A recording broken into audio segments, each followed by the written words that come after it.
Seguimos.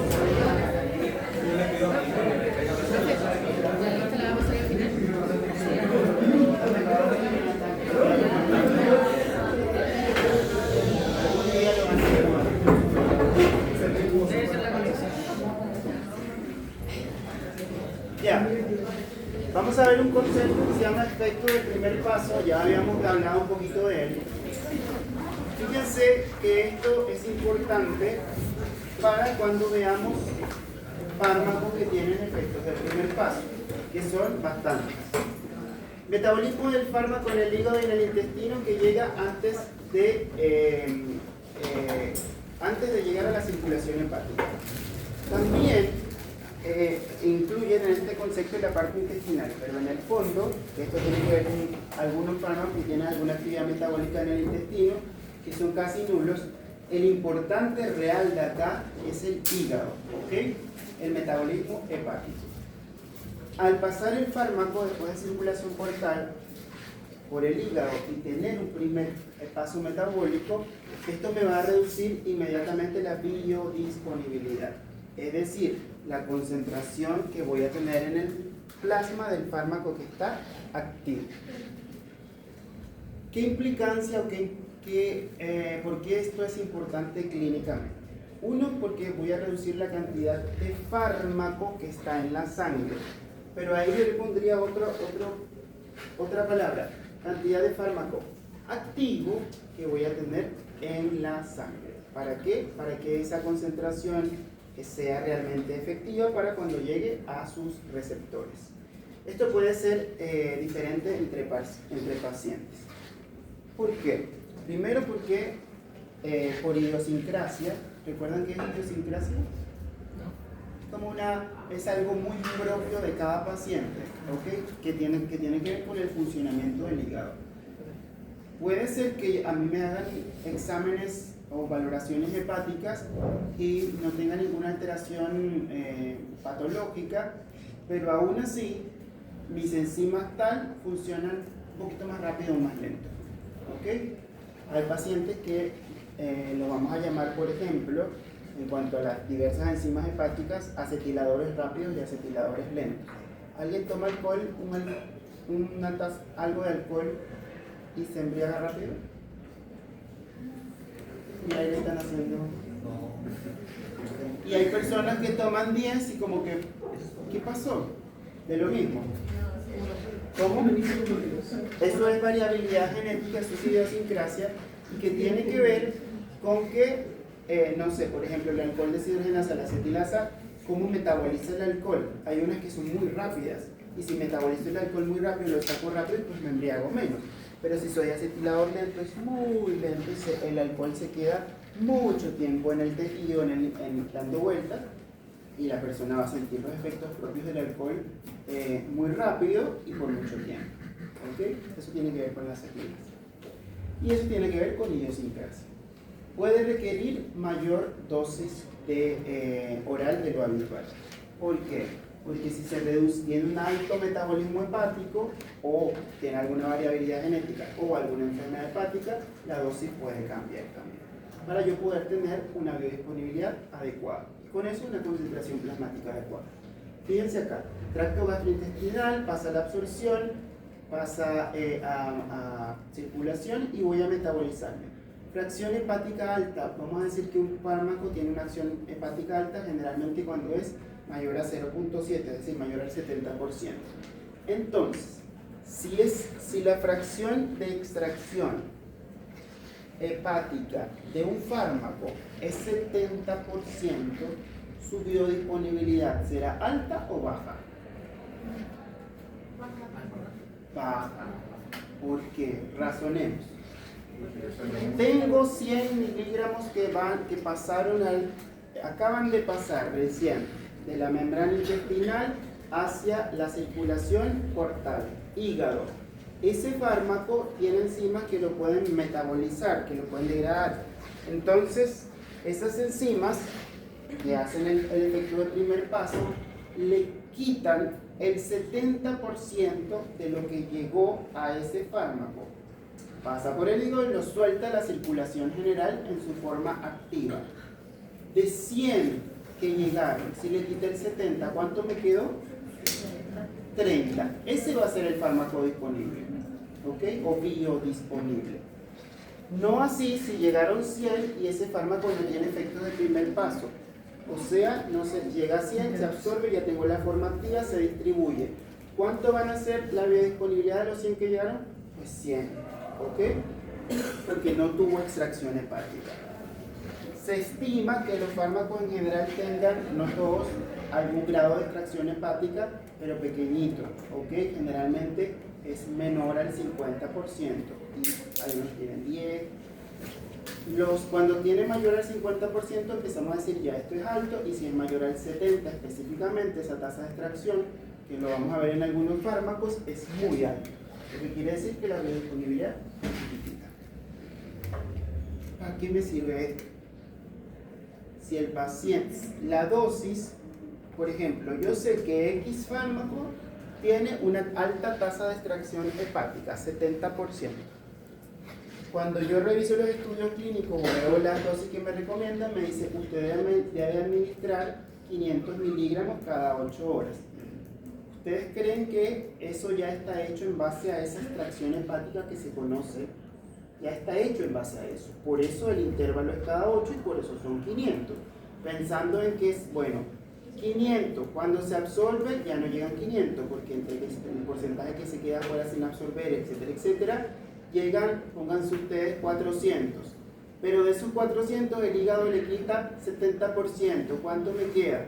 Ah, ya, eso es la biodisponibilidad. Y eso está estudiado, ¿ok? Es un paciente fisiológicamente, un paciente que se supone que todo esto está funcionando bien. Ah, pero resulta que mi paciente tiene una enfermedad hepática. Entonces, quiere decir que el hígado no funciona muy bien. Lo que quiere decir que su tasa de extracción hepática o su fracción de extracción ya no va a ser mayor al 70. Eso va a ser mucho menor. El fármaco que va a soltar, la biodisponibilidad es mayor y su concentración plasmática es mayor. Entonces el paciente va a tener más fármacos dando vueltas. ¿Qué puede hacer ahí? Efectos adversos, efectos tóxicos, etcétera, etcétera. ¿Ok? Para eso sirve esto, extracción hepática. ¿Qué tengo que tener en cuenta cuando yo veo los fármacos? Extracción hepática alta, o no tiene extracción hepática, o es baja. Bueno, voy a individualizar a mi paciente porque sé qué significa eso.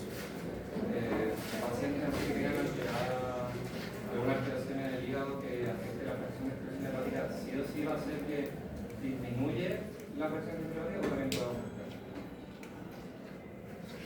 En general, cuando tenemos hepatopatías como hepatitis aguda, hepatitis crónica, cirrosis, insuficiencia hepática, es porque hay una disminución de la actividad del hígado.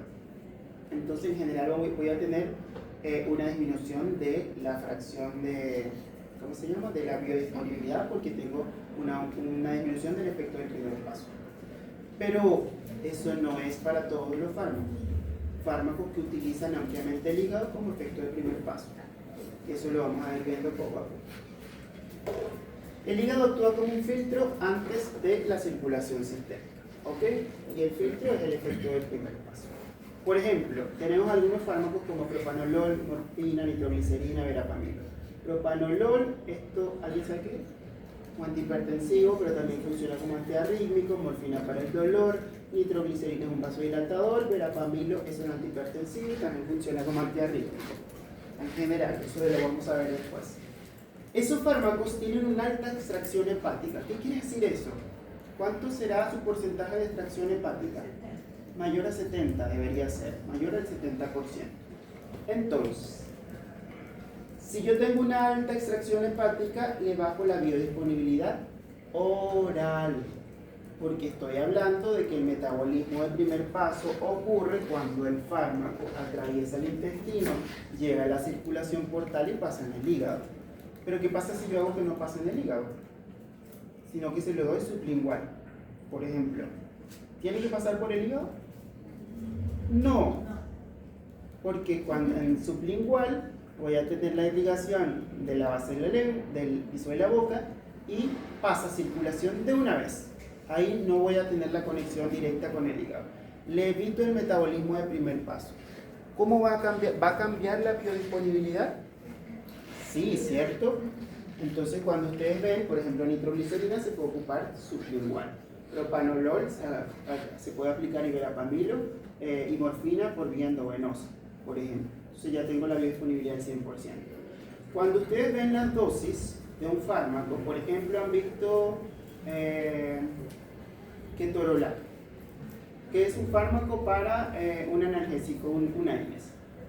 ¿Cuánto es la dosis habitual o la comprimido? ¿Cuánto trae normalmente? 10 miligramos. Y hay una presentación 30 también. Y eso es la vía oral. Pero el sublingual, ¿de cuánto es? ¿Cuánto? Pero tiene que decir L como prolongado, ¿ok? Pero hay una presentación de mucho, muy poquitito, que es la rápida, que es la normal, por así decirlo. Esa presentación cambia o esos miligramos pensando que ya ese fármaco no va a tener ese paso hepático, ¿ok? Así como la nitroglicerina. Las presentaciones, puede ser que no cambie la presentación vía, o más bien, en pregunta. ¿Qué puede hacer que un fármaco que yo doy 500 miligramos o 10, por decir algo, vía oral y que sé que tiene alta tasa de extracción hepática, si yo lo voy a dar por vía sublingual, yo también le tenga que dar un comprimido sublingual, pero de la misma concentración de 10? ¿Por qué podría pasar eso? ¿Por qué no cambiaría la concentración si ahí estoy seguro de que no va a pasar por el hígado? Porque no tiene primer paso hepático el fármaco como tal, no está descrito. Entonces no pasa nada con la dosis. ¿Por qué en este caso, por ejemplo, el ketorolaco, cuando lo usan sublingual, no se puede usar después de 15 días? La indicación es que cuando lo usan sublingual, después de haber acabado con la práctica, después de 15 días no se puede volver a utilizar otro sublingual. Ya, si es después de haber acabado con la cajita, es por las concentraciones y los efectos, las reacciones adversas. En ese caso que la reacción adversa más importante de los AINES, en este caso el ketorolaco, es nefrotoxicidad, ¿ok? Pero no es tan así, hay que ver otras cosas, ¿ok? Sí se puede ocupar, pero hay que individualizarla, a menos que tenga, claro, otro tipo de, pero sí se puede. O sea, si te pones un ketorolaco sublingual, mañana puedes tomarte uno vía oral o ponértelo endovenoso, no pasa nada. Pero si el paciente tiene una enfermedad renal, no. De hecho, estaría contraindicado. ¿Okay? Entonces, pueden requerir vías alternativas, la vía sublingual y la vía intravenosa. ¿Sí? Entonces, si yo sé que tengo una alta tasa de extracción hepática, bueno, yo podría preferir otras vías para tener una mejor biodisponibilidad y para que tenga evidentemente después un efecto mucho más rápido. ¿Qué factores modifican la absorción? Los factores determinan cuánto y qué tan rápido llega un fármaco. Por ejemplo, la solubilidad del fármaco. ¿Qué es la solubilidad? ¿Cómo se forma una solución? Soluto y solvente. ¿Ok? La solubilidad es esa capacidad que va a tener ese soluto de estar en su solvente de disolverse. Forma farmacéutica que la vimos antes, concentración del fármaco que tiene que ver con 10 miligramos, 20, 50, etc. El flujo sanguíneo del sitio de absorción, la superficie y las propiedades físico-químicas que las vamos a revisar. Vamos a ver algunas de estas cosas. Fíjense esto. Todos estos factores pueden modificar la absorción de un fármaco. Vamos a hablar un poco de la solubilidad y la capacidad de disolverse. Soluto más solvente. El fármaco, para que se pueda absorber, tiene que tener tiene que estar en una solución, tiene que estar disuelto. Debe disolverse en un medio acuoso. Vamos a ver si yo puedo.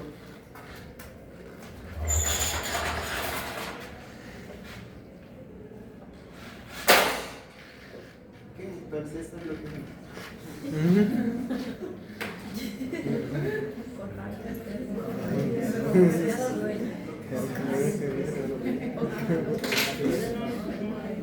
pasé lo antes. pañuelo?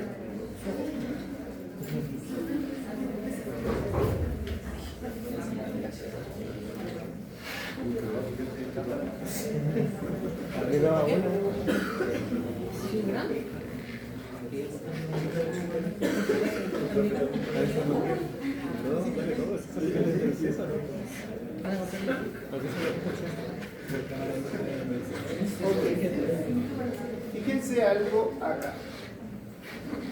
Vamos a hacerlo acá. Si yo tengo acá el estómago y duodeno, intestino, el fármaco llega, jugos gástricos, se libera, pasa y vamos a suponer que se absorbe en la primera porción del duodeno. Vamos a suponer que acá hay un vaso sanguíneo y ahí la sangre circula. El fármaco que está ahí debe pasar aquí, ¿cierto? ¿Qué se liberó acá? En el proceso de liberación tengo el principio activo. Eso debe pasar acá. Pero para pasar acá, ¿qué hay aquí? ¿Hay algo? Esto es la pared intestinal y esto es el vaso sanguíneo. Entre esto y esto, ¿hay algo? ¿Qué hay? Esto está pegadito ahí. Se supone que el vaso sanguíneo va por ahí, corre por la pared del intestino. Está la membrana, ¿cómo se llama esto? El endotelio, o sea, todas las capas del vaso, pero en el fondo lo que queremos es que atraviese ahí en el endo. Y está la mucosa, ¿cierto? Esas son membranas, mucosas. Estas son membranas celulares. ¿Nada más? ¿Solo eso? ¿Cómo se llama esto? Intersticio. Ahí. Es decir, que el fármaco tiene que atravesar la barrera intestinal, el intersticio y después las paredes de los vasos para poder llegar ahí. En el intersticio, ¿hay líquido? Sí, ¿se acuerdan de la composición, de la distribución del agua corporal? ¿Cierto? Aquí hay agua, hay líquido. La molécula cuando atraviesa esto, en el intersticio, debe disolverse. Ya pasa gran parte disuelta, pero tiene que terminar de disolverse. ¿Para qué? Para que pueda tener la capacidad de atravesar esta membrana. ¿Ok? Entonces, aquí después le voy a tener el principio activo con su disolvente. Y ahí ella puede pasar. ¿De qué depende? De muchas cosas. De que ella se pueda disolver. Eso yo lo voy a llamar solubilidad, capacidad de ese fármaco para que pueda disolverse en un medio. El fármaco para disolverse debe estar en un medio acuoso, es decir, en el líquido intersticial, siendo ese el intersticio. Estamos hablando de la vía oral. Y luego tiene que atravesar la membrana lipídica del vaso sanguíneo. ¿Ok? ¿Sí? Ok. ¿Qué implicancia clínica tiene esto? La implicancia clínica es sencilla. Uno, voy a tener fármacos liposolubles, que ya lo habíamos visto en la primera, e hidrosolubles. Los hidrosolubles pasan rápidamente por la barrera celular, por las membranas, no, ¿cierto? Necesitan medios de transporte y necesitan los transportes activos. Entonces pueden requerir transportadores. O sea, son más difíciles para que puedan atravesar las membranas. Los liposolubles aumentan las membranas con facilidad y se absorben rápidamente. Pero el fármaco debe estar disuelto en el intersticio para que pueda pasar. Es como que imagínense una molécula solita y una molécula que tiene agüita allá, entonces es una membrana y lo puede ayudar a pasar. Esa disolución en el líquido intersticial depende de otras cosas. en el líquido intersticial, y recuerden que antes del líquido intersticial hay que atravesar otra membrana, ¿cierto? ¿Cuál membrana? Antes de pasar al líquido intersticial.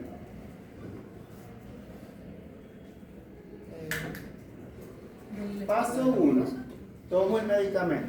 Paso 2, rueda por el esófago, llega al estómago. ¿Qué es lo primero que va a pasar? L, latín, liberación de fármacos excipientes. Ok, ahí hay jugo gástrico, ahí hay líquidos. Sí. ¿Se disuelve? Sí. Esa disolución le va a servir al fármaco para que atraviese su primera barrera. ¿Cuál es? La barrera intestinal, ¿cierto? Esa es la primera barrera. Tengo el epitelio con toda la capa del intestino. Paso 2, fármaco en el intersticio. ¿Qué le va a faltar? Disolución, le falta agua. Entonces, o material disolvente. Se disuelve. ¿Para qué? Para que atraviese la segunda barrera. ¿Cuál es la segunda barrera? La pared del vaso, ¿ok?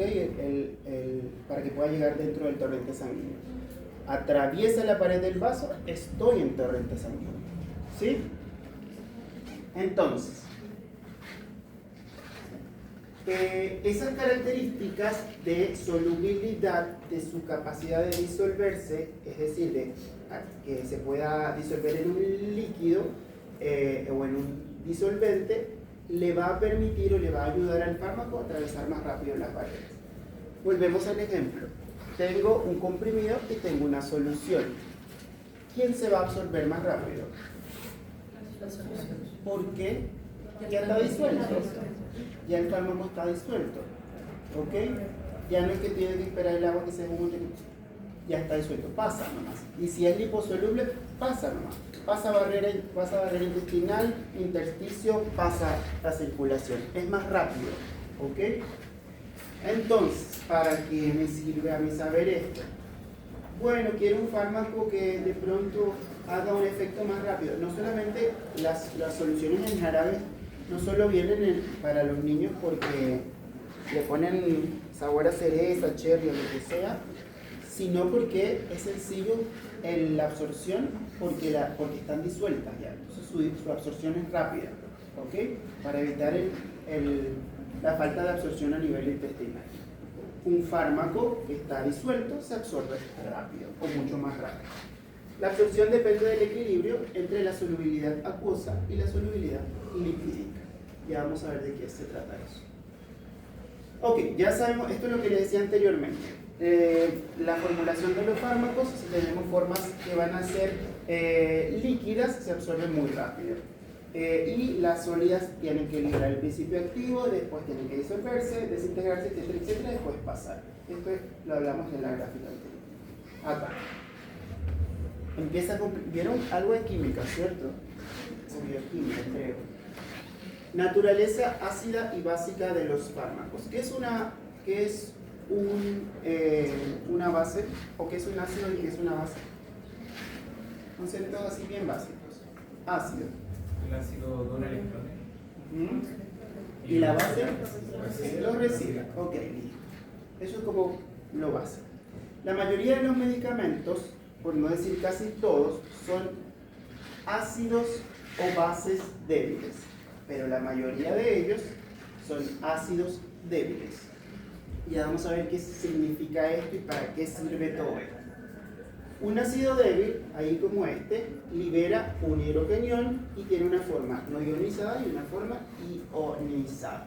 Su forma ionizada la vamos a tener acá y su forma no ionizada cuando se desioniza o se disocia. La base débil acepta, como lo habíamos dicho, es una base, acepta el hidrogenión, tiene una forma ionizada, no ionizada que es con base y una forma ionizada que tiene su ion. Solo la forma no ionizada es la que es capaz de atravesar las membranas. Si los fármacos o las moléculas no están en su forma no ionizada, no van a ser capaces de atravesar una molécula. ¿Ok? Es decir, que la característica que hace que un fármaco atraviese la molécula eficazmente es que sea liposoluble y que esté en su forma no ionizada, sin carga. ¿Ok? Cuando la molécula está cargada, no va a tener la capacidad de atravesar las membranas. Eso se llama atrapamiento, como que queda atrapada la molécula ahí, en un lugar, antes de atravesar la membrana. Entonces, el grado en que esa molécula pueda estar ionizado es lo que me va a determinar realmente el proceso de absorción final, o es uno de los determinantes. Si la mayoría son ácidos débiles, entonces yo lo debo tener en esta forma, ¿ok? Que no esté cargado. Vamos a ver un poquito más de qué es lo que es. Quiero que me sigan un poquito para que podamos, más que saber que si ecuación o lo que sea, entender por qué y de dónde sale todo esto. ¿Qué es el pH? ¿Qué es el pK?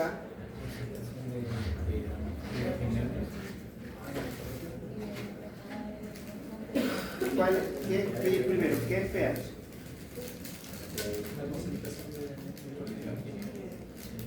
Ok, la concentración de hidrogeniones, en este caso, de un medio. ¿Qué me va a determinar el pH? Básicamente, la acidez o la... ¿cómo se llama? La alcalinización del medio. Ok. ¿Y qué es el pK o la pK? La constante de disociación. Ok, perfecto. Cuando nosotros hablamos de que alguna de estas partículas se pueden disociar, hablamos en realidad del grado de ionización. Lo que estábamos viendo antes, formas no ionizadas y formas ionizadas de estas moléculas, en este caso de ácidos o bases débiles. El pH del medio y el pK del fármaco van a determinar su ionización. Para que el fármaco se absorba de forma eficaz, ¿tiene que estar ionizado o no ionizado? ¿Cómo? No ionizado, sin ion, sin carga, ¿ok? Cuando un pH es igual al pK, ¿el pH de quién depende? Del medio, es decir, del organismo, de alguna parte del organismo. Y el pK o la pK es del fármaco, ¿ok? Son las características, las del medio están implícitas entre comillas, porque eso puede variar, y las del fármaco vienen en la composición del fármaco. Cuando pH es igual a pK, pH es igual a la constante de disociación del fármaco, la ionización o el grado de ionización va a ser 50% ionizado y 50% no ionizado. Es decir, va a mantener como un grado de estabilidad. ¿Cómo es esto? Veamos esto y para qué sirve la aplicación clínica. Fíjense esto que es cómo se disocia un fármaco. Tengo un pH que está bajo. Esto es un ácido débil. Un ácido débil, recordemos que puede estar igual en su forma ionizada y no ionizada. Aquí tenemos el ácido débil con un pH que es bajo, ¿ok? Es un pH ácido. Ácido débil, pH ácido. Entonces, si la pK de este ácido débil es igual o similar, no tiene que ser exactamente igual, a el pH del medio, voy a tener una forma ionizada y una forma no ionizada al 50% en las mismas partes. Lo que quiere decir que su difusión en su forma no ionizada va a ser al 50%, ¿ok? A través de las barreras. ¿Para qué sirve esto y qué fundamento tiene todo esto? Esto me sirve porque si yo tengo un fármaco que es un ácido débil, y que son la mayoría o gran parte de los fármacos, el pH del estómago, ¿cuánto es?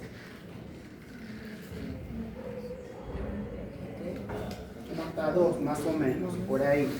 Es un pH ácido. ¿Qué pasa si yo doy un fármaco que es un ácido débil?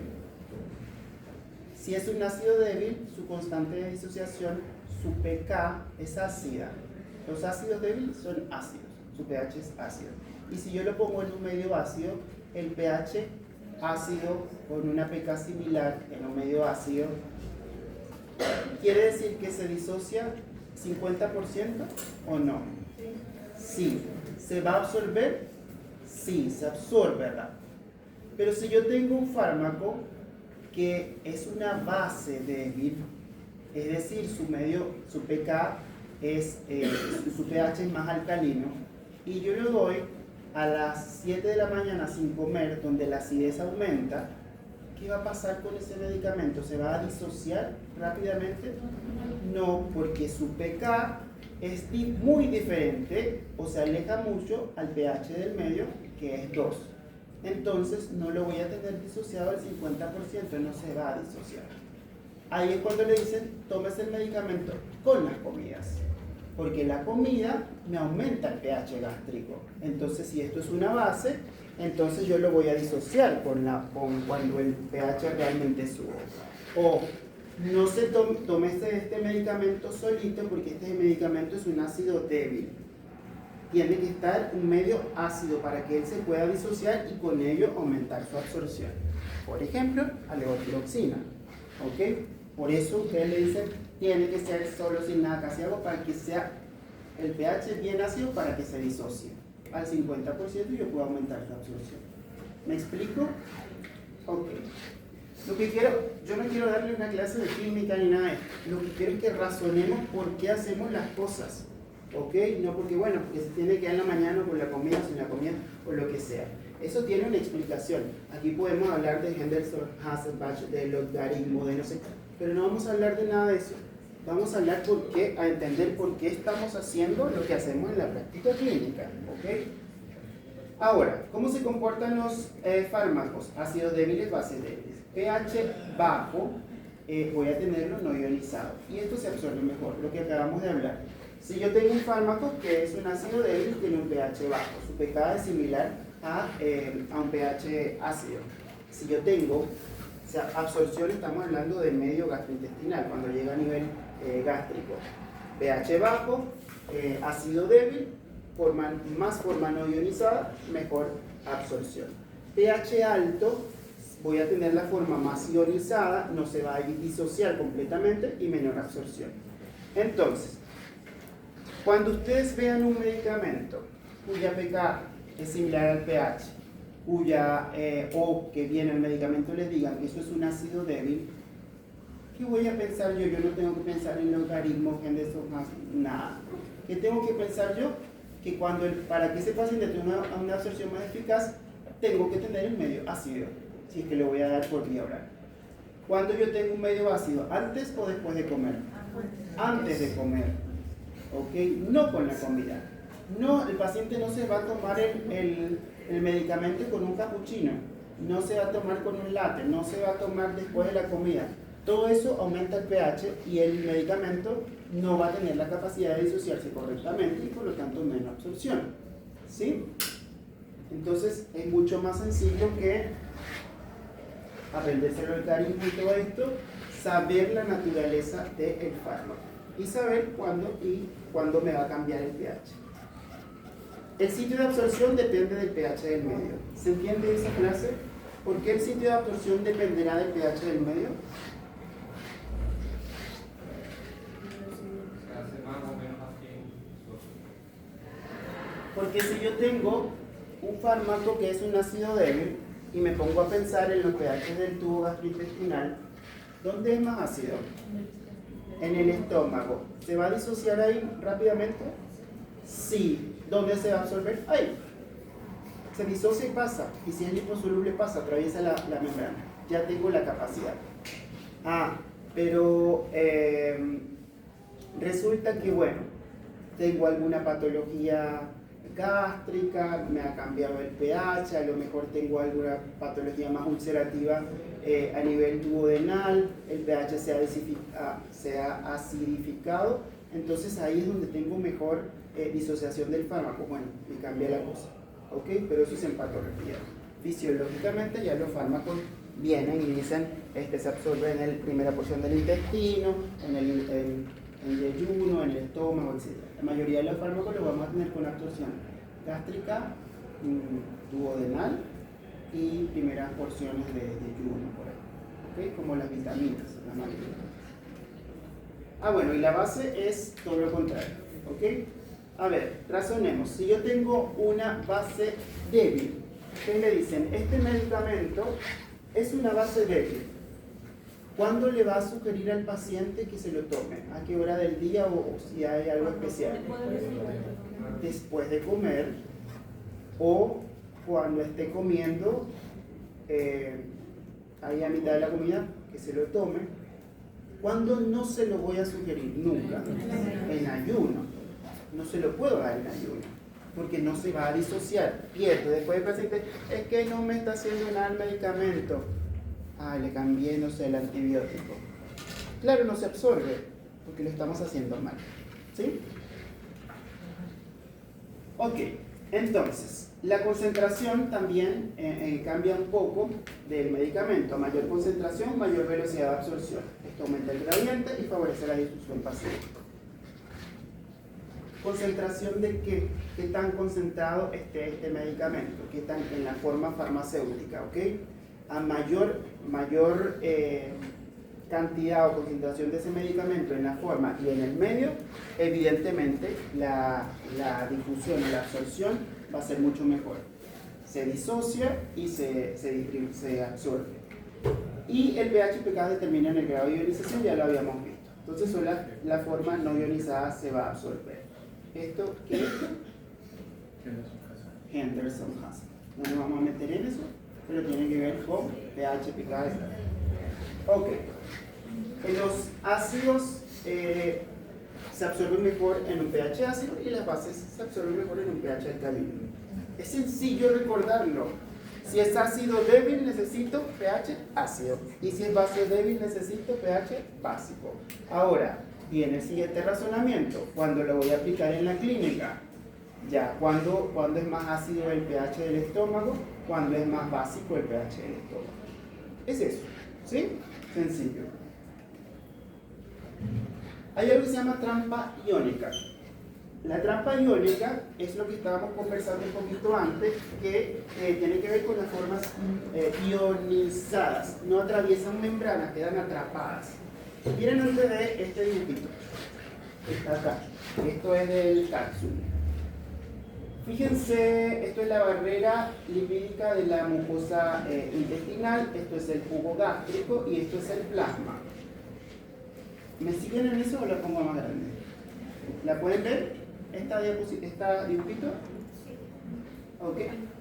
Esto es un ácido débil. Un ácido débil, su pH es ácido. Su pK se parece o sea, similar o es igual al pH ácido. Jugo gástrico, fíjense que aquí nos dice jugo gástrico, este jugo gástrico tiene un pH de 1.4, pónganle 7 de la mañana. A las 7 de la mañana, ¿qué pasa a las 7 de la mañana? Porque aumenta o disminuye el pH. A las 7 o antes, en ayuno.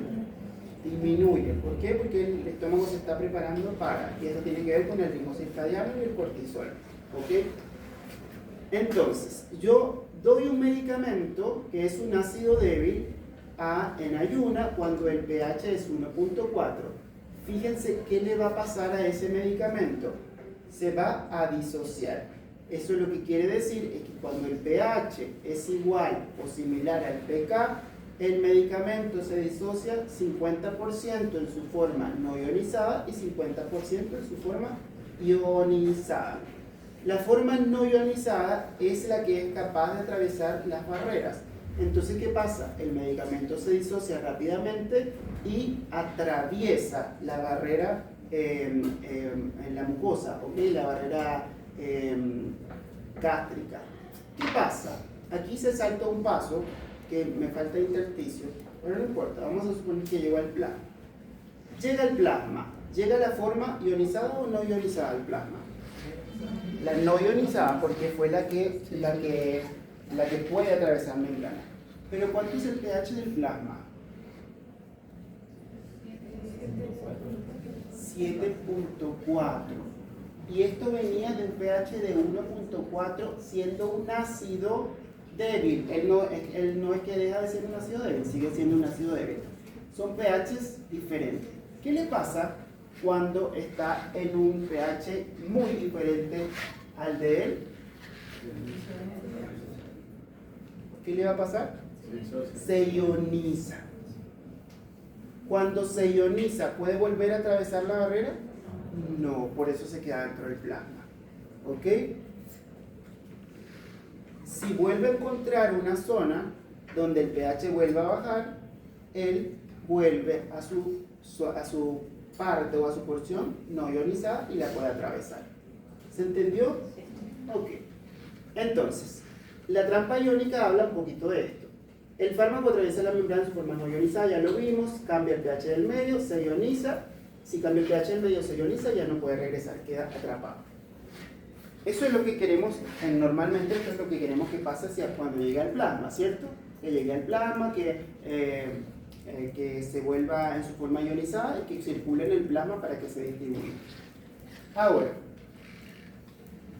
¿para qué yo quisiera que un fármaco quedara atrapado en algún lugar? Uno, para que haga el efecto, sí. Podría ser, si yo quisiera aumentar la eliminación de un fármaco, yo podría razonarlo desde este punto de vista. Fíjense acá.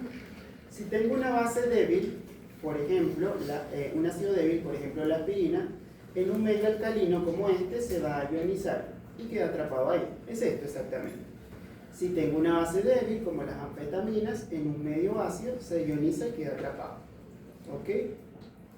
Anfetamina. ¿Qué medicamento es una anfetamina? ¿Qué más? Samexi. Se lo toman en ayuno con comida. ¿Por qué? Ay, me lo tomé hoy en ayuno y no sé qué pasó. No sé qué pasó. ¿Ah?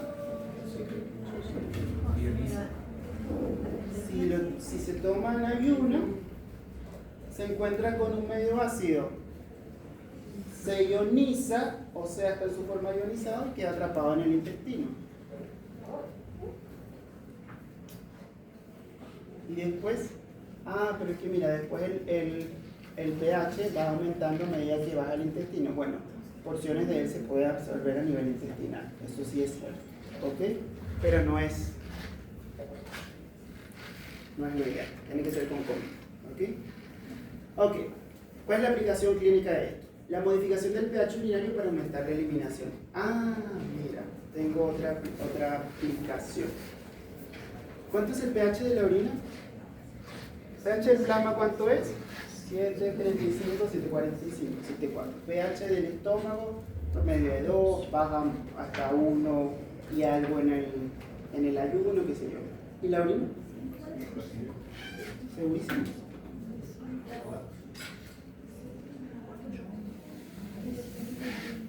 ¿Segurísimo? Es más básico, ¿ok? Que ácido.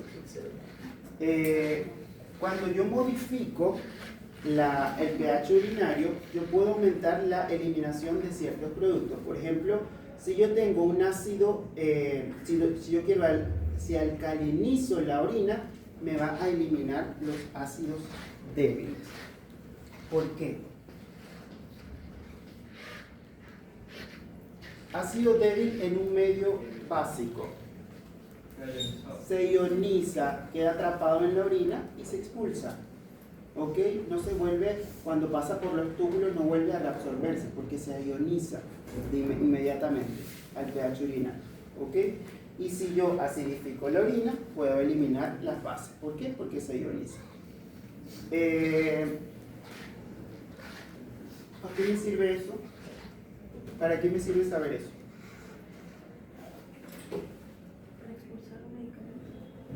Para ayudar a que un medicamento salga más rápido del cuerpo. Si yo sé que le di al paciente un ácido débil, yo podría usar medios que me ayuden a alcalinizar la orina con su bicarbonato, por ejemplo. O si yo sé que le di una base débil, puedo acidificar la orina. Tome cranberry, por ejemplo, vitamina C. No es así cuando hay infecciones urinarias, porque tiene que ver un poquito con la sobrevida de la bacteria, con el medio en que las bacterias viven. pero para expulsión de medicamentos sí. ¿Ok? Entonces, si yo sé que el medicamento y de pronto tengo una reacción adversa, una reacción tóxica, sé exactamente el medicamento y puedo acidificar la orina, por ejemplo, yo le puedo ayudar, puedo apoyar al paciente con eso. ¿Ok? Porque lo que estoy haciendo es ionizarlo. Ese ionizo es un medio que es diferente a él. Lo otro que cambia, los factores son la circulación en el sitio si yo tengo mayor flujo. Por ejemplo, la absorción sublingual es diferente a la absorción subcutánea. ¿Por qué? Ok, voy a tener una circulación mayor porque tengo una red en la zona. ¿Ok? La absorción rectal puede cambiar en algunos pacientes porque depende de algunas características anatómicas y también patológicas, pero también es una red, ¿ok? de vasos. Entonces, si aumenta la circulación, evidentemente la absorción va a ser mayor. Perdón. El área de superficie, si tengo una mayor área de superficie, la absorción también va a cambiar, va a ser mayor. Y la molécula del medicamento, que también el tamaño molecular es importante. Hay medicamentos, por ejemplo, ¿han escuchado, me imagino que sí, tomar, por decir algo, tomar colágeno no sirve para nada? ¿Han escuchado eso? No sirve de nada. ¿Por qué? ¿Por qué? ¿Por qué? ¿Por cuál? Porque no se logran absorber todas las propiedades del colágeno. Porque la molécula es muy grande. Por eso a veces que si gelatinas o no sé qué, estas cosas derivadas de ganado, de huesito, caldo de hueso, de pollo, no sé qué, ¿eso es rico en colágeno? Sí, eso es rico en colágeno, pero no se absorbe, porque el colágeno es una proteína estructural gigante. Entonces no se va a absorber. Eso tiene que ver con las moléculas. Yo puedo decir, bueno, un ácido débil es una base, tiene alta, es liposoluble, pero si es grande, no pasa, como pasa a través de las células. Entonces existen tipos, por ejemplo, para eso existen los péptidos de colágeno, que eso sí se absorbe, es mínimo, entonces tiene características particulares, pero eso sí sirve, eso sí funciona. Cuando dice colágeno puro, eso no, es como lo mismo que ingerimos de los alimentos que no se van a absorber. Entonces el tamaño de la molécula es otra cosa. ¿Ok? ¿Por el caso de la biotina? ¿De la? Biotina. Sí, sí se puede absorber. Las vitaminas en general, sobre todo las liposolubles, no pasa nada. Hay vitaminas que son hidrosolubles, como la vitamina C, por ejemplo, que le va a costar atravesar las membranas, necesita medios de transporte para poder pasar, pero actualmente hay formas farmacéuticas que son liposomales. La envuelven en un liposoma, en un lípido. Entonces atraviesa la membrana, sin problema. Las vitaminas en general se absorben bien. Eso. Ok, fíjense acá. La vía de administración y la forma también van a modificar la magnitud y la velocidad, que tan rápido se absorbe. ¿Cuál es la vía de administración más rápida? Endovenosa. ¿Por qué? Porque no tiene absorción, se pone en más. ¿Ok? Ya está directamente en el torrente sanguíneo.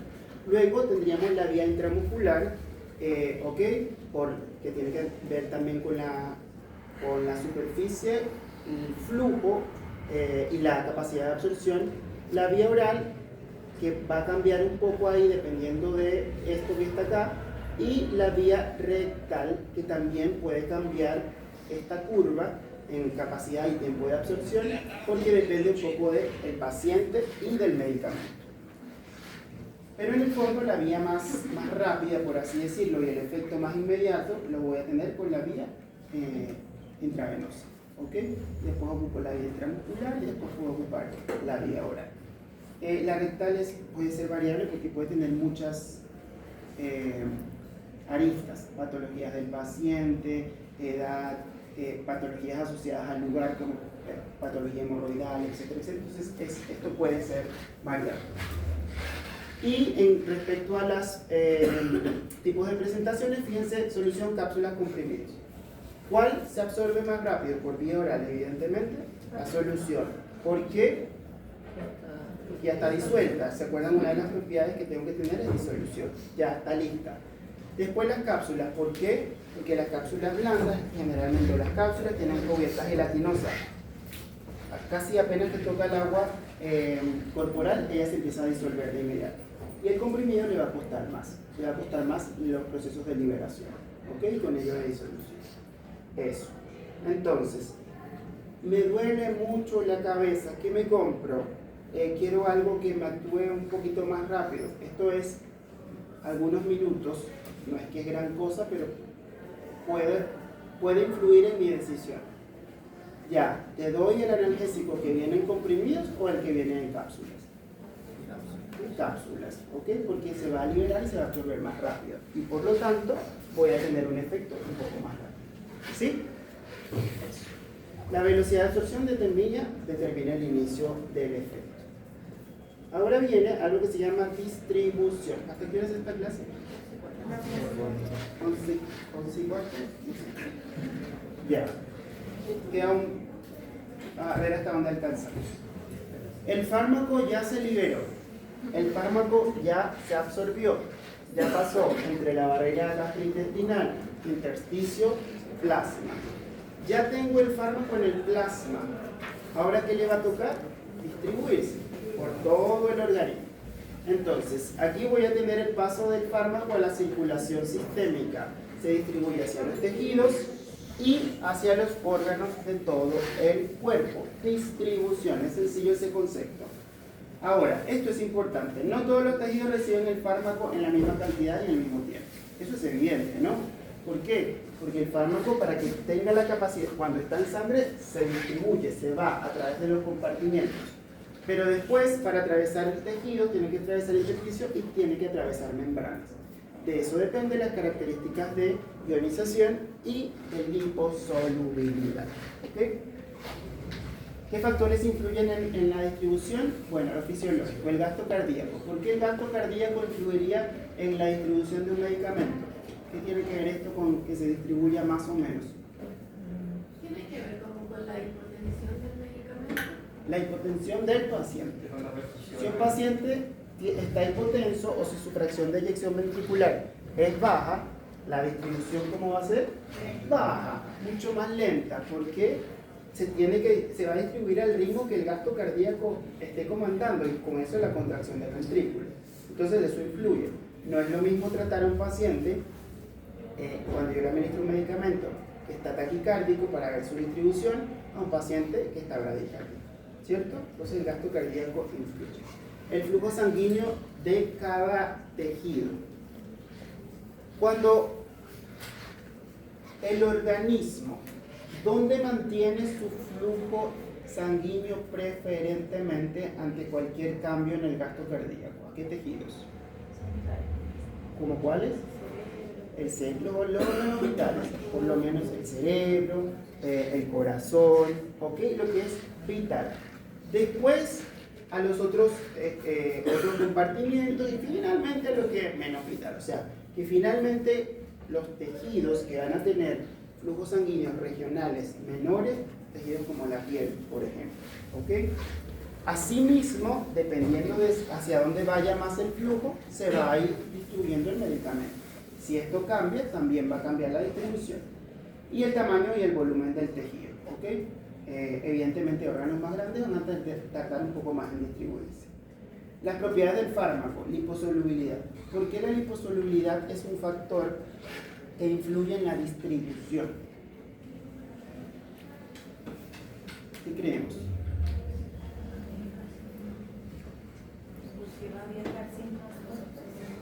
A ver, no necesariamente. Miren el concepto de distribución, y eso deben entenderlo sí o sí. Llega a circulación sistémica, se distribuye hacia tejidos y órganos. Miren el dibujo, circulación, tejidos y órganos, debe distribuirse. Pero si yo estoy en circulación y yo quiero pasar al cerebro, tengo que salir de la circulación. Y para salir tengo que atravesar una membrana. ¿Ok? Tengo una pregunta. Con el tema de los medicamentos endovenosos sería como si yo pongo, por un ejemplo, un metamizol.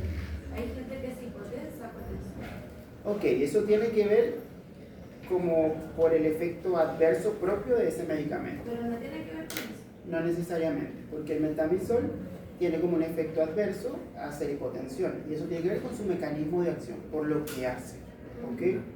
No necesariamente tiene que ver con esto. Ahora, ¿qué pasa si yo paso un metamizol rápido? Se distribuye más rápido, hace el mecanismo de acción más rápido y más rápido tengo el efecto adverso más marcado, ¿ok? Entonces también es como que no directamente tiene que ver con la distribución, pero indirectamente sí. Su acción directa es por su mecanismo de acción, pero su acción indirecta puede ser o puede estar acompañado de forma mucho más grave por la velocidad de infusión que tiene que ver con la distribución. Hay medicamentos que le dicen, páselo lento, porque si no voy a tener efectos adversos. Los efectos adversos del medicamento, así como propios de él, tienen mucho que ver con el mecanismo de acción. Pero a veces ese mecanismo de acción se ve intensificado porque yo pongo una gran dosis de una vez. Entonces aparece de forma rápida. Si yo lo pongo más lento, como que se va solapando en el tiempo. Entonces, directamente no, pero indirectamente sí. Gracias. Bien. Y bueno, entonces el fármaco tiene que atravesar membranas, el grado de liposolubilidad también depende de qué tan rápido se distribuye. Hay algo que se llama unión a proteínas plasmáticas. ¿Cuáles son las proteínas plasmáticas que conocen? La albúmina, como por ejemplo, es una de las más abundantes y la más importante, pero existen otras, las glucoproteínas. Los fármacos, cuando llegan a la circulación, se liberan, se absorben en el torrente sanguíneo y tienen que distribuirse. Los fármacos, las proteínas, como la albúmina, es como un bus. Pasa la circulación y el fármaco dice, voy a tomar un bus, y agarra la albúmina. Para que la albúmina lo pueda distribuir, para que se lo pueda llevar. Pero hay porciones que no los atrapa la albúmina. Esa porción se llama fármaco libre. Y ya vamos a ver qué pasa con ese fármaco libre. Pero, cuando veamos las fichas de cada fármaco, van a decir unión a proteínas plasmáticas del 10%, del 15%, del 20%. Eso quiere decir el fármaco que está unido para transportarse a través del cuerpo. Ese fármaco es como cuando venimos a la universidad, si tomamos el metro nos sirve para venir, pero a lo mejor para hacer lo que vayamos a hacer, estudiar, qué sé yo, no somos muy funcionales en el medio de transporte. Entonces como que es un principio, solamente estamos ahí para ser transportados, pero para hacer lo que vamos a hacer en el destino final no sirve para nada. O sea, el fármaco que está unido a proteínas plasmáticas es un fármaco que no tiene actividad farmacológica, ¿ok? Solo lo usa como un transporte. Y lo otro que tiene que ver con los gradientes de pH, que ya lo habíamos visto, que tiene que ver con pH, pK, ácidos G débiles y base débil. La distribución determina dónde se acumula el fármaco en el organismo, ¿ok? Hacia dónde va a ir. Ok. Unión a proteínas plasmáticas, la introducción a lo que estábamos diciendo. Tenemos, por ejemplo, la albúmina, que se unen los fármacos ácidos. Habíamos dicho que la mayoría de los fármacos son ácidos débiles. Y tenemos la alfa-1 glicoproteína ácida, que generalmente ocupa fármacos básicos. Hay otras, ¿ok? Muchas otras, no sé, los corticoides, etc. Pero la más importante, como la reina, el bus de fármacos, es la albúmina. Y es porque la mayoría de los fármacos son ácidos. Las características que tiene esa unión es que debe ser reversible, no debería ser covalente, porque si una unión covalente, pues nunca lo va a soltar, ¿ok? O no lo va a soltar con facilidad. Y esta funciona como un reservorio, mantiene el equilibrio entre el fármaco que está libre y el fármaco que está unido. ¿Qué pasa? Cuando la albúmina suelta este fármaco, lo atrapo acá, inmediatamente pasa al intestino, lo atrapé, lo llevé. Ah, mira, ya hay menos fármaco libre, suéltalo. Porque falta fármaco libre, suéltalo acá. Y lo suelta. Entonces funciona como, imagínense un bus que está recorriendo la ciudad y está viendo dónde hay personas. Aquí hay una, aquí no hay nadie, suéltate y te bajas. Aquí sigo, bueno, ahí está una, aquí no hay, suéltate y te bajas. ¿Por qué? Porque ese fármaco cuando se baja es farmacológicamente activo. ¿Ok? Entonces tiene la capacidad de atravesar la membrana y llegar a los lugares. La proporción, esto es importante, proporción fármaco unido, si hay fármaco libre se une, si hay fármaco unido, bueno, y así, la proporción se debe mantener. Entonces, fíjense acá, por ejemplo, pasa, esto es albúmina, esto es el fármaco libre, llegó y se puede unir a la albúmina, pero sigue habiendo por ahí fármaco libre. Las concentraciones deben estar equiparadas para que se cumpla esto. Cuando se empieza a romper, mira, tengo menos fármaco libre, suéltalo. Y así lo va haciendo en el medio del flujo. Si la concentración del fármaco es alta, es decir, por la dosis, voy a tener una saturación de las proteínas. ¿Por qué? ¿Cuántos transportes, cuántos metros pasan en la mañana?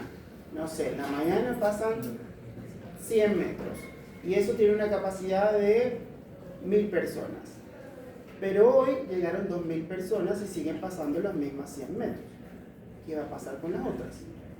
Pues ahí se quedan libres, sin subirse a su asiento.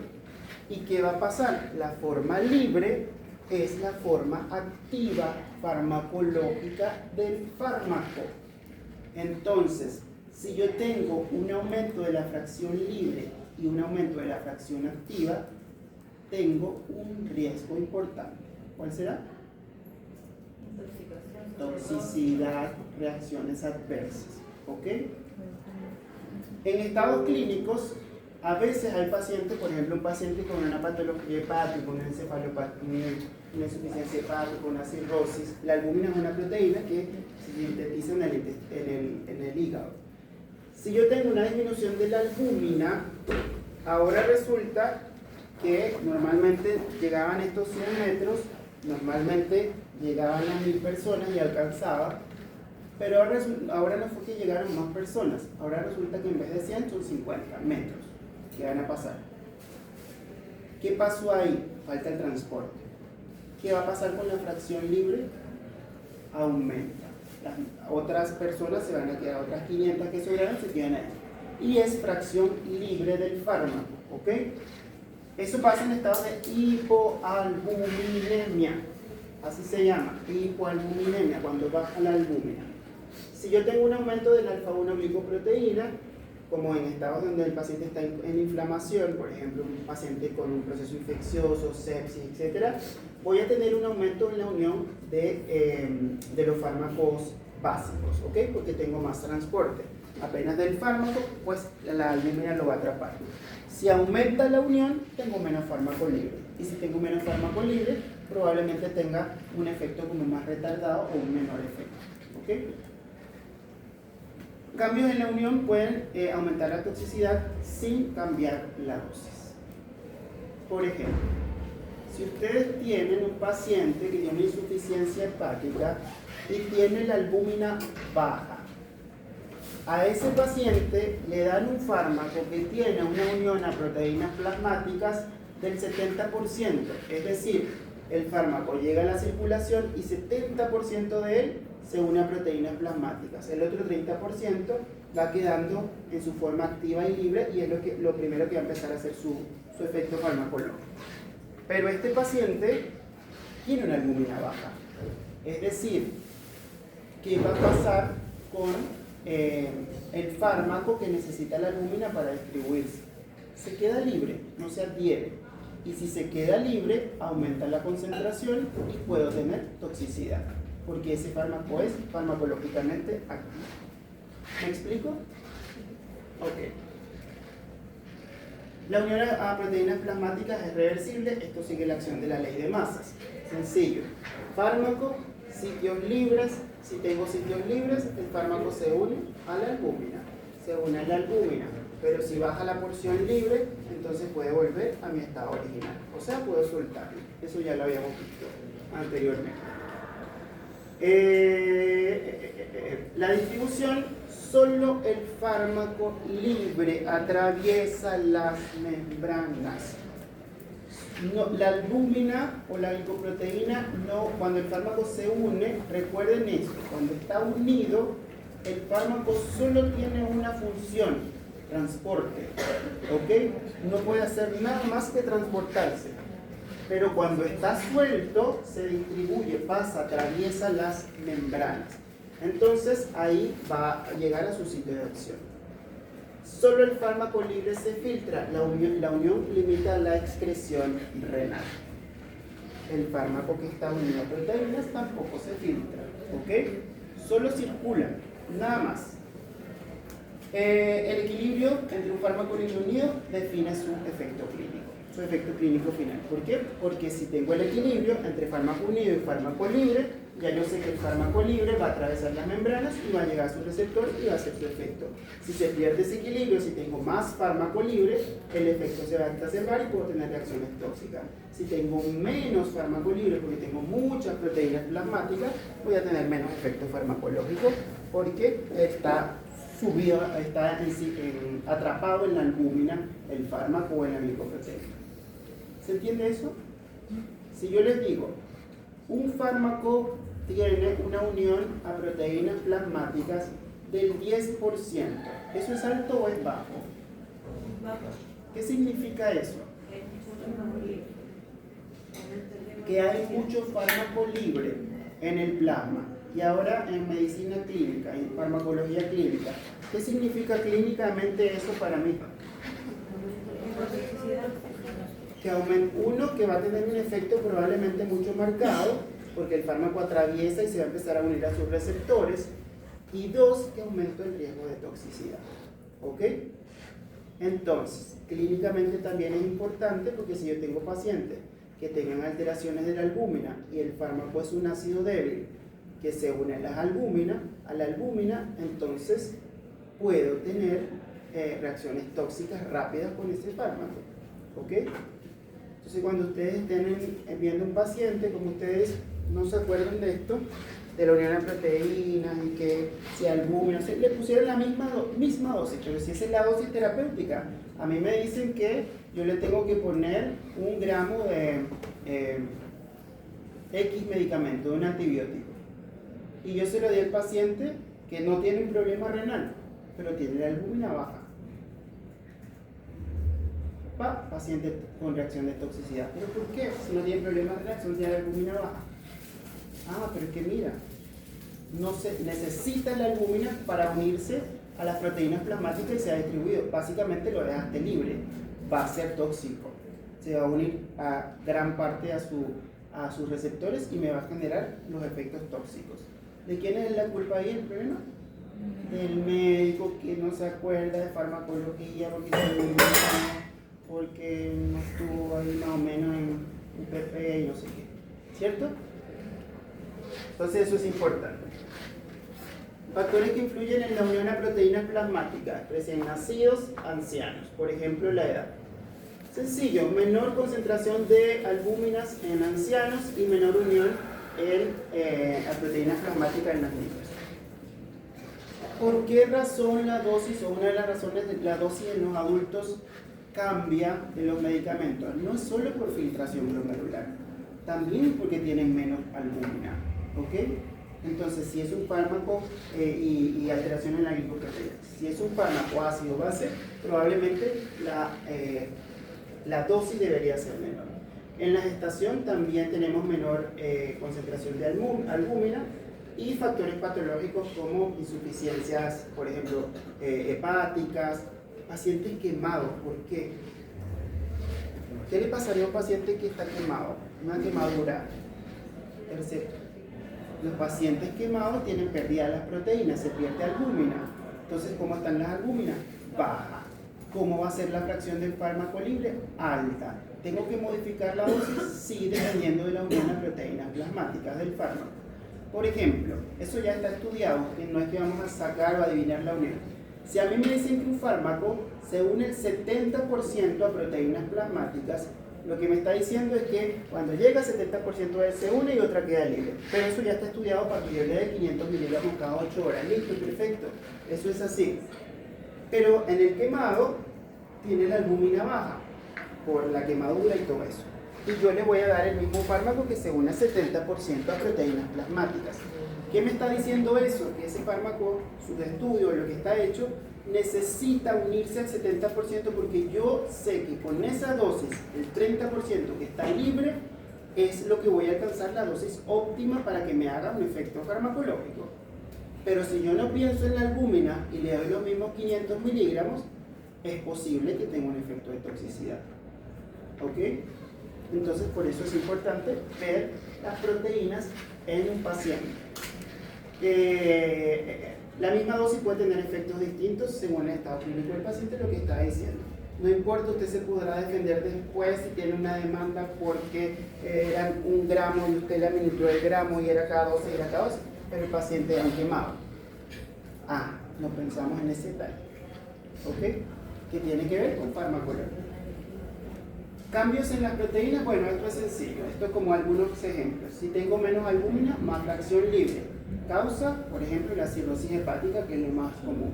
Si tengo más glicoproteína, menos fármaco libre, por ejemplo, inflamación. ¿Ok? Menos proteína, más fármaco activo. ¿Sí? En el caso de la albúmina. ¿Vamos claro hasta ahora? Ya, porque ahora van a tener que hacer un cálculo. Lo que quiere decir que para la prueba van a tener que traer calculadoras. Sin tapas, sin nada de eso, calculadoras solitas. Ok, vamos a ver el volumen de distribución. La palabra dice distribución, ya sabemos que el fármaco se tiene que distribuir en todo el organismo, no solamente en el plasma, sino en los tejidos y en los órganos. El volumen habla de la cantidad que yo requiero de dosis administrada para que esté básicamente muy parecido o igual en todo el organismo. Pero en resumen, y el concepto que me parece que va más con la fórmula, es la relación entre la cantidad total del fármaco en el cuerpo y su concentración plasmática. Es decir, cantidad total del fármaco en el cuerpo. ¿Qué incluye aquí? Lo que está en el intersticio, en tejido, en órganos, en células, fuera de el intravascular, más lo que está en el intravascular, entre solo lo que tengo en plasma. ¿Ok? Eso me va a dar el volumen de distribución. Ahora, ¿cómo interpreto esto y para qué me sirve esto? Si yo tengo un fármaco que tiene un volumen de distribución bajo, ese plasma lo que me está diciendo es que, o sea, ese fármaco, lo que me está diciendo es que el fármaco está en el plasma, que no se ha distribuido bien a los tejidos. Por ejemplo, hay medicamentos o sustancias más bien que son muy grandes y que están hechos para que su volumen de distribución sea bajo. Por ejemplo, los medios de contraste. ¿Han visto los medios de contraste para hacer una resonancia, por ejemplo? Ellos no atraviesan las membranas, son moléculas muy grandes porque tienen características, por eso cuando ponemos un medio de contraste, por ejemplo, endovenoso, se va por el torrente sanguíneo. Pero no vemos qué pasa al intersticio, a menos que haya una solución de continuidad. Su volumen de distribución es bajo. ¿Por qué? Porque todo está metido en el plasma. ¿Ok? No va a tener esa capacidad de atravesar a los tejidos. A menos que haya, por ejemplo, cuando se hace, no sé, en algún un vaso que tenga una solución de continuidad, se tiñe el vaso. Pero eso es otra cosa. Cuando vean o cuando lean un medicamento que les diga su volumen de distribución es bajo, lo único que tienen que pensar es el fármaco pertenece mayormente al plasma, solo está en el plasma. ¿Qué quiero yo? ¿Que actúe en el plasma o que vaya a un tejido? Un tejido, ¿ok? Por ejemplo, si se golpearon, tuvieron un esguince, hay edema, hay dolor, hay inflamación, limitación funcional, etc. Y yo me voy a tomar un analgésico. Y yo veo que el analgésico, por diversas características, su volumen de distribución es bajo. ¿Dónde está mayormente? En el plasma. Pero yo quiero que llegue al tejido. ¿No vimos que inflamación, todo pasó en el intersticio? ¿No vimos que las células están en el intersticio, que no se quede, que los mecanismos receptores? Yo quiero que llegue al intersticio, quiero que tenga un volumen de distribución alto, porque si no, no se adhiere a su receptor. Solo lo tengo circulando en plasma. ¿Sí? Y el volumen alto, el fármaco se puede distribuir a los tejidos. Esto no es un volumen real, no es exactamente. ¿Se acuerdan de esto como, no sé, ¿cómo se llama lo que está acá, que son espacios virtuales? En la caja torácica. ¿Cuál es el espacio virtual de la caja torácica? ¿Cómo se llama? El mediastino. El mediastino. Que son espacios que están ahí, que son espacios virtuales, que se sabe porque ocupa, pero no es como algo que yo lo pueda palpar como tal.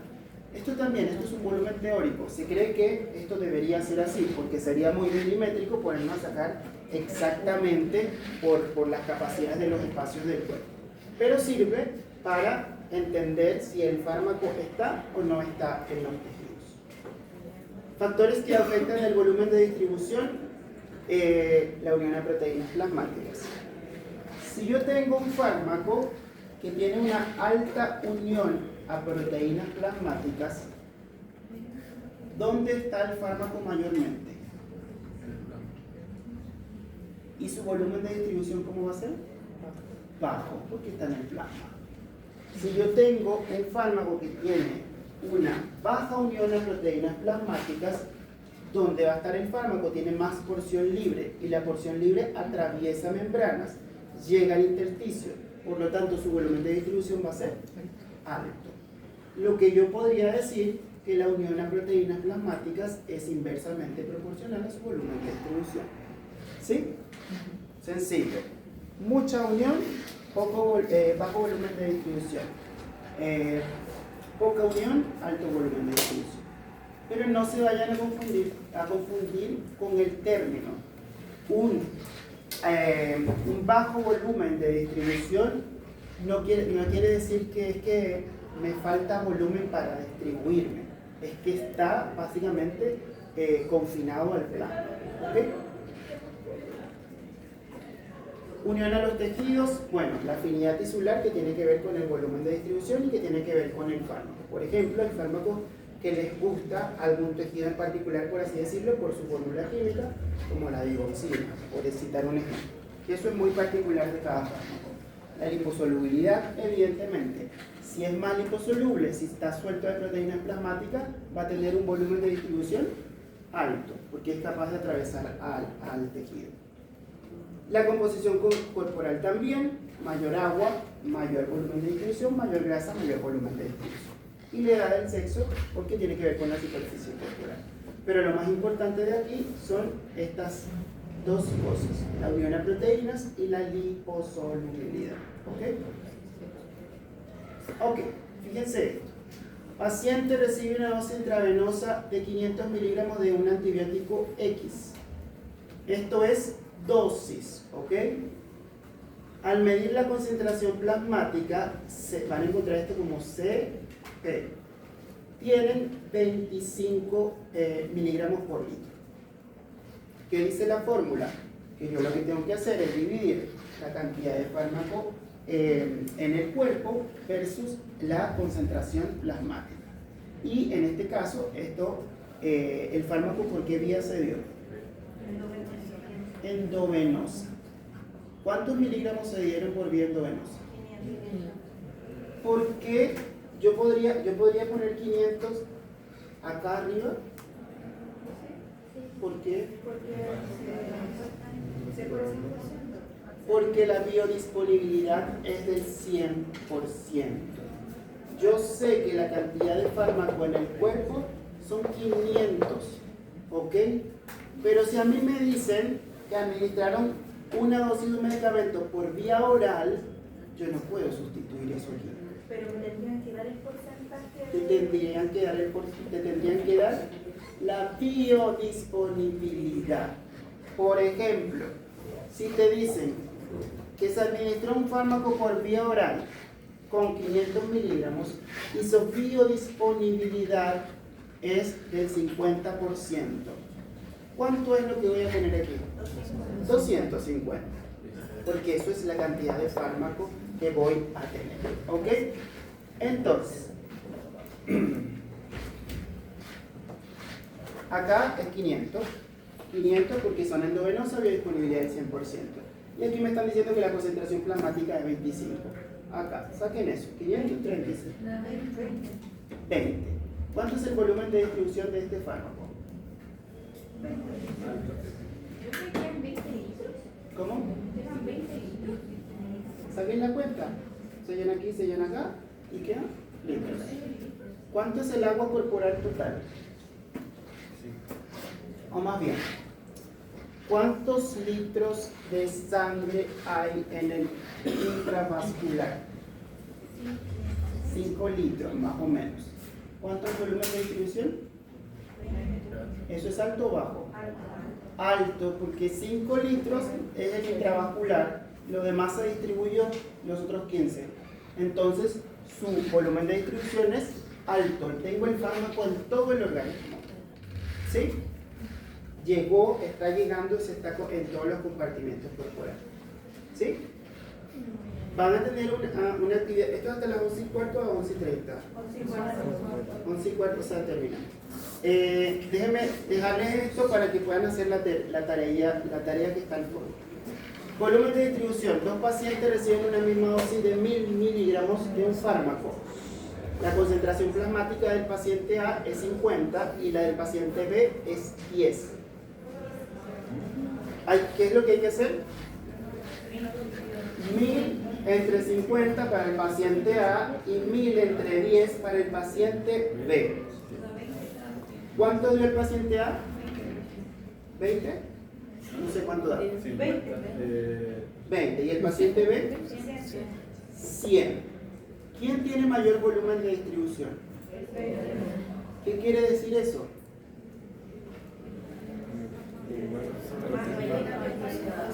¿Cómo? Hay mayor cantidad de fármaco distribuido, pero ¿por qué si es lo mismo?